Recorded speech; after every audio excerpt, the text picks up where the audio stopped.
have a very special unboxing. I just got an instant camera. This is the Fuji Instax Mini 9.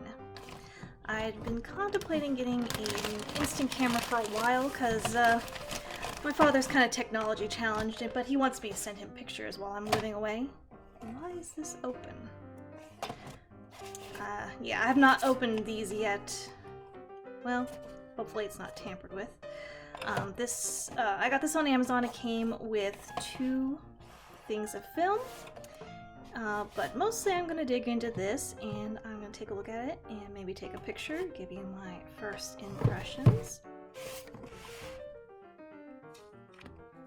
Ooh, there's a little sticker in there. That's really cute.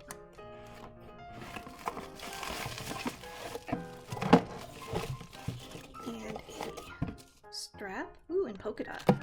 Ah. I ordered a Galaxy case for this, though it should also include a strap, but it has not yet arrived. Oh good, it's got batteries too. Yeah, this is a battery-operated camera, so it's not rechargeable like point-and-shoots are.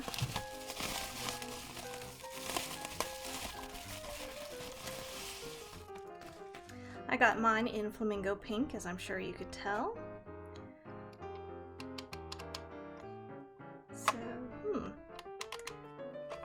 Yeah, it'll probably take me a little bit of time to get it figured out.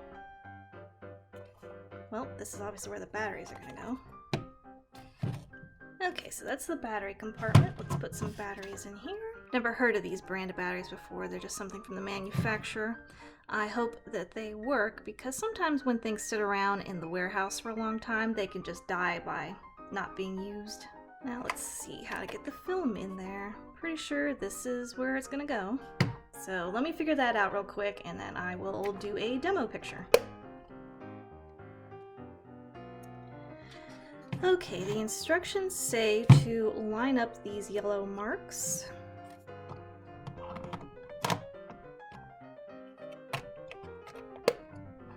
And it's in. One thing I noticed that kind of sucks is you have to take pictures between 41 degrees Fahrenheit and 104 Fahrenheit. Sorry, I'm in the US. So that means I won't be taking very many outdoor pictures this winter because I live in Minnesota where it is very frequently below 41 degrees Fahrenheit. According to the instructions, this is the power button, this is the shutter button, and these are the outdoor settings. You have home, cloudy, bright, extra bright, high key? I have to look up what that means. Also, there's a little mirror, so you can take selfies. You just gotta look at yourself in the mirror. In fact, you can probably see my overhead lamp shining in it. Sorry about that. Let's move this out of glare range. Okay, let's turn on the power. Oh, I remember that old sound of the flash charging. And then this little blinking light back here is indicating that the flash is charging. Okay, right now it says S because I have to press the shutter button once to eject the film cover. So let's see what happens.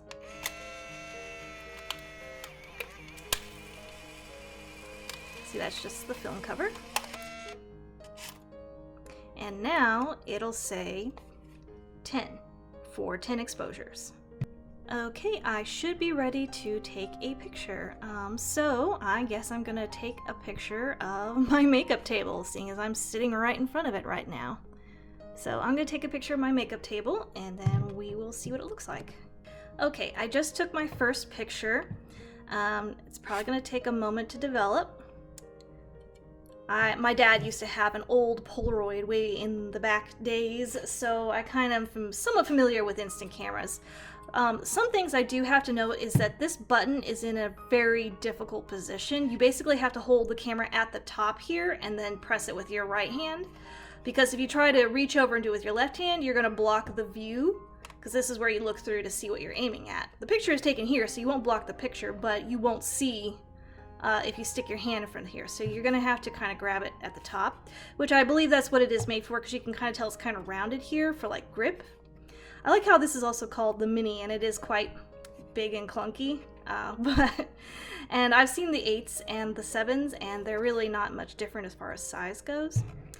But let's see, let's turn off the power, save my batteries. Okay, well I'm gonna have to figure out how to turn off the power. Okay, weird. According to the instructions, this is how you turn the camera off. That's weird. Okay. And let's see how the film is doing. Oh, it's coming together. The colors are starting to come in. You can see my mirror. And I'm kind of hoping that I can see at least the purple of my lights, which were turned on, but I did take it with the overhead light on, so I won't be entirely angry if I can't see my purple fairy lights in the background. Okay, I'm sorry, I was totally having a moment because I was doing it this way, which you can take pictures this way for like wide, which to be fair, I was going for a wide shot. But the camera is meant to be oriented this way. This is top to bottom. Shut up, don't judge me. So yeah, it is a little bit easier to get to the button, but like I said earlier, if you do want to do a wide exposure film and turn it on its side, you do have to be careful about how you press the button, otherwise your hand's going to cover the view. So that still counts. But yeah, it is a better grip if you do long vertical pictures. And I do have 9 pictures left, and the colors are definitely coming in a little bit more. Let's see. It might be nearly completely developed. I think I can kind of sort of see a little bit of the purple coming through on my fairy lights as the color comes in a bit. And you're probably wondering, why does this take so long? I guess they have not developed instant camera film technology very much since the 80s and 90s, because it's about as long as I remember it taking, so that's I'm not angry about it. I am a patient person, but do keep that in mind. Okay, I think it is fully developed now.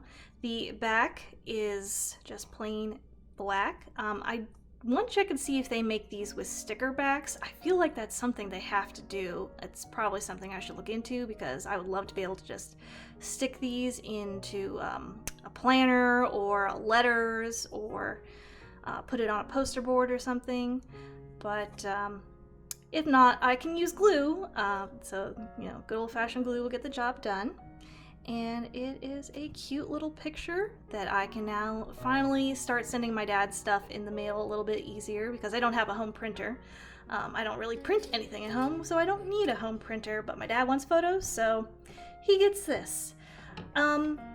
I would like to take a few more outdoor photos in different light settings to see how I really feel about it, because I might have some qualms later if there's any problems, but so far, tentatively, I would say this is an 8 or 9 out of 10. I'm deducting a few points because it's big and bulky and clunky. I was kind of hoping after 30 years, instant camera technology would have made these a little bit lighter and slimmer, but I guess not. We still get a big clunky camera. I mean, it is not as bad as the old Polaroids from the 80s and 90s. It is better than that, but it's still kind of like a bit heftier than what perhaps you're probably used to with like your phone or a point and shoot camera. So do keep that in mind. It's also kind of weighty. So if you want to carry it around to take photos, you're going to be hefting a little bit of extra weight with you. But overall, I would say it is very user-friendly, and it takes decent pictures. And yeah, I would say if you want an instant camera, might as well give this one a try. Bye! And before I sign off, I just want to show the adorable Galaxy-themed camera case that I got to go with my camera. It fits really snug in there, so it's not too much extra bulk, and it unsnaps in the back, so that when your picture pops out of the top, you can just take this off. And I added a Sailor Moon charm, and I love this case. I will add links below for anyone who may be interested in getting one.